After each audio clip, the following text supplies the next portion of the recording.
Hello, YouTube friends and family. It's been quite a while since I made a video. So long that Riley turned 7 yesterday. And I just felt the need to maybe give an update because I think the last time I gave an update, she had turned 3. So there's a lot of details to fill in between that time. I'll try to do it as quickly as possible. But she is in 1st grade now. She talks like an adult. I know that when she was 2 to 3, she had issues talking, and you would never know that she ever would not talk by her vocabulary. Like, she really talks like a little adult, using words that a little adult or an adult would use instead of kid words. So that's a plus. She's doing well in school. She is in gymnastics. She goes twice a week. One day is for gymnastics, one day is for tumbling. She did try tap dancing and ballet when she was 4 years old. She only did it for a year, but she didn't really want to keep doing it, so we never made her. We are currently living in Lubbock, Texas. I know the last time I made a video, we had just moved to Sweetwater, and I didn't want to move again. But after my husband, he started working first at Sweetwater, and then they let him go too. So in the meantime, he had started doing kind of like travel positions, but it was in, essentially I can say that he got burned out of surgery, and so he started doing emergency room work, but he was traveling to a lot of locations in or around Lubbock, Texas, if some of you know where that's at. So it was more convenient for our family for us to move in this direction because of all the driving he was doing. But I did have one condition, that once Riley starts school, that we're not moving again. So when we did move here, she was still in pre-K. She did half a year in Nolan County, and then finished her rest of her pre-K year here, and then we've been here. And we're not moving. We're not moving. Of course, as soon as I say that, something will happen, but no, I'm not moving, and we like living here. Riley ended up breastfeeding until she was 4 years and 5 months old. That's kind of long, I know. But I don't know. I don't know. She was my one child that breastfed the longest, and like I said, I didn't force it, but after so long, you're kind of like, are you gonna stop? And eventually she stopped, thankfully. Her sleeping schedule still kind of stayed erratic until she started school. Once she got into school, now she keeps a day shift schedule, a normal day shift schedule. Now, whenever COVID happened, she was in the kindergarten, I believe, and they got off for spring break and then just essentially never went back for the rest of that year. So during that time, like, she'll revert back to a night schedule. It wasn't too bad, but she'll revert back to a night schedule when she's not required to get up so early. We do still have to give her melatonin every night, because she won't sleep otherwise. And and our doctor's fine with her having that. We bought a house when we moved here. We had a really bad realtor. It's like she would not show us any of the houses we wanted to see. We were all this close to firing her whenever one of the houses John looked at, and he's like, this house is fine. And it was, out of the 3 that she would show us, it was the nicest of the 3. But we quickly ran out of space, especially once Riley started doing gymnastics, and she likes to practice at home, and then she has all these toys, and you're probably going to say, well, don't buy her so many toys. We just needed more space, and so we just recently bought another house in Lubbock, a bigger house, and it was actually pretty much the same neighborhood as a street over, and maybe a block or 2 more towards the east. So we didn't want to change school districts because she's in a really good school district, and we really just needed the space. So we are almost majority done with unpacking.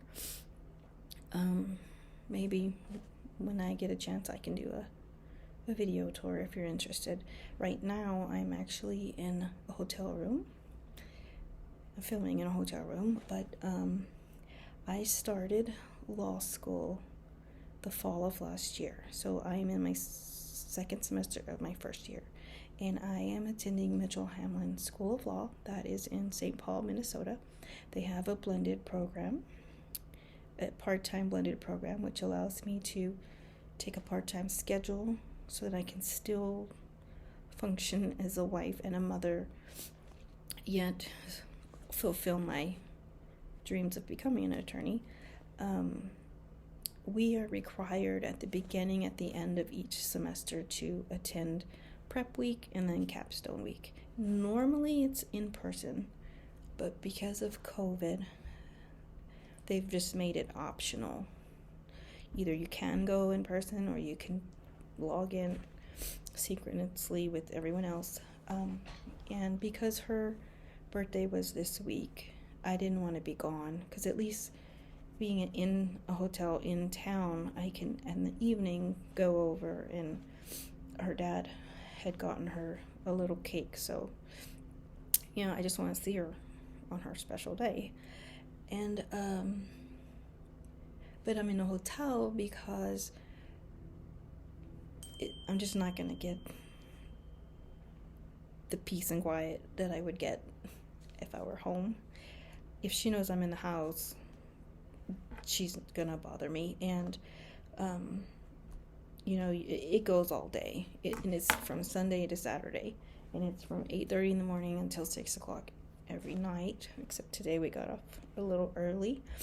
And then you still have to prepare and do reading, study for the next day. And the last time I tried doing it at home, I'd have to wait till she went to bed, and then I would be up really late.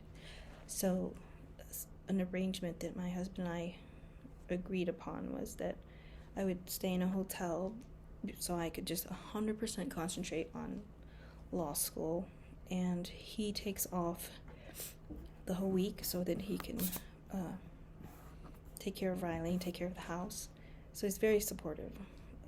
I mean, I'm very thankful for the support that he gives, not just financial, emotional. He wants me to succeed. I want to succeed, obviously.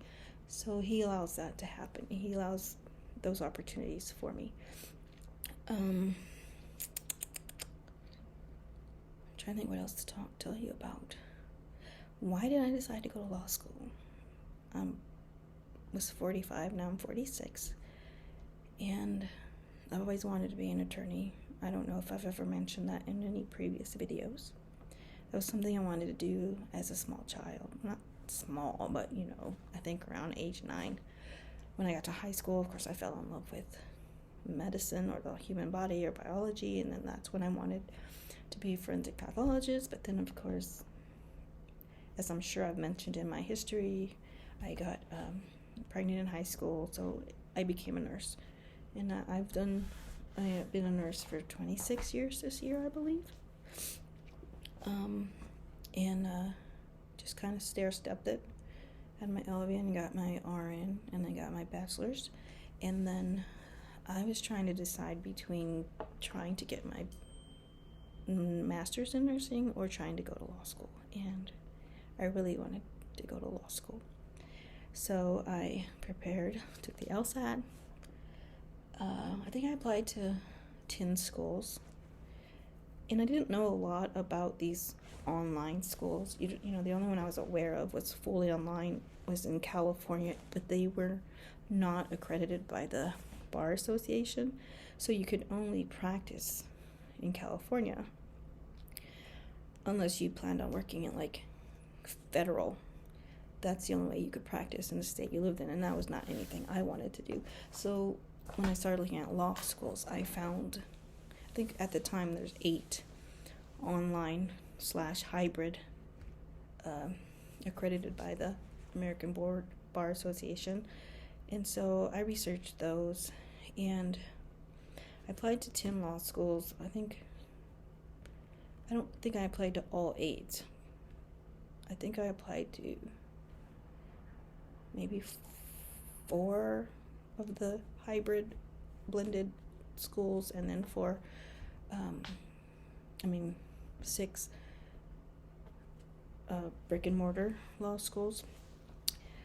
I did get accepted into 5, and then I got waitlisted for 5.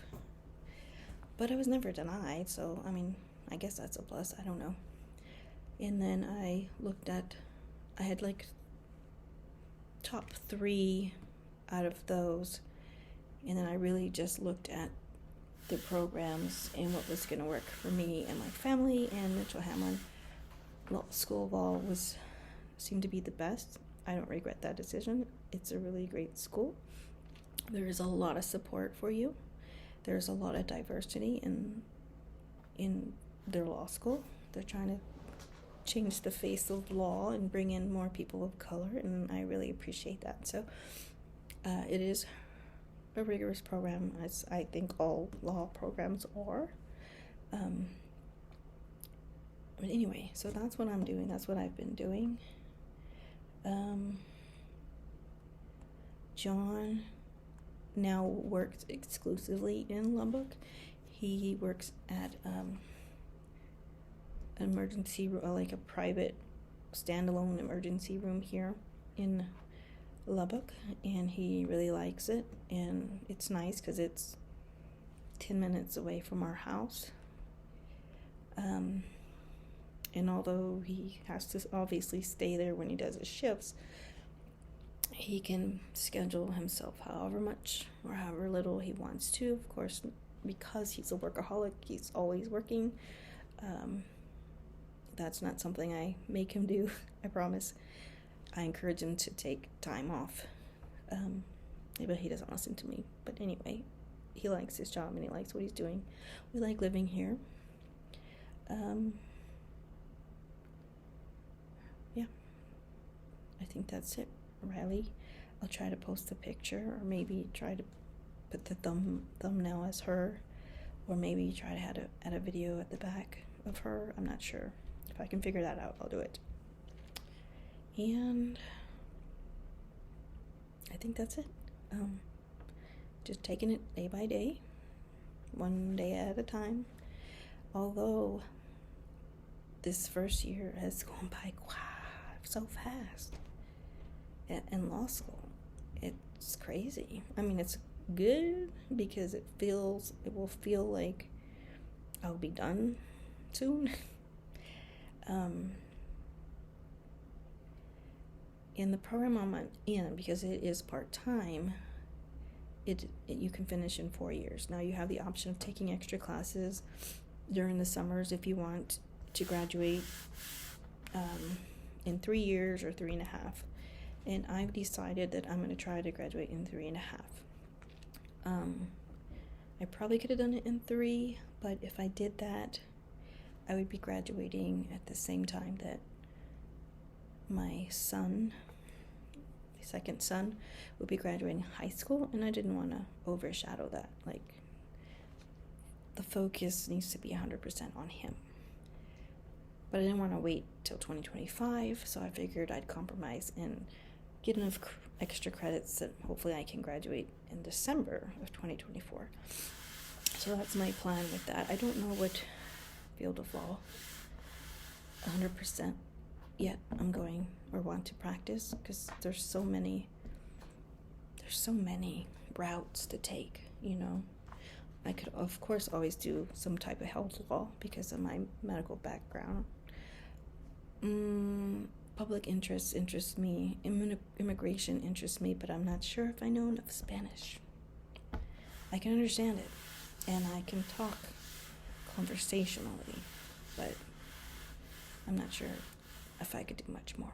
I mean, I know I can't do much more. I don't know how much you need to be able to communicate.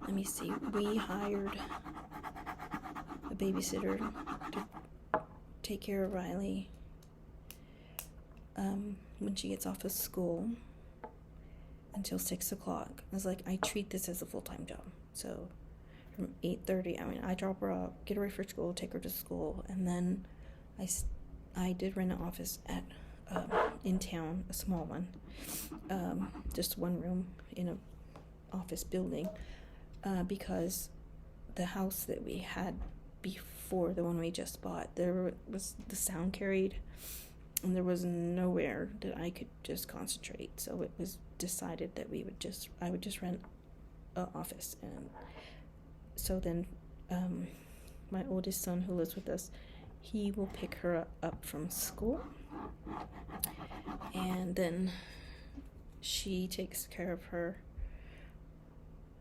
from when she gets off of school until 6 o'clock, Monday through Friday. She does clean the house also, and she will cook if I tell her what to cook, but I'm so bad about doing that. Like, I'd have to tell her what I wanted her to make and then make sure I go and get the stuff, and I don't have a lot of time. But she has 2 little girls, and she does a really good job. So she gets, she does a good job.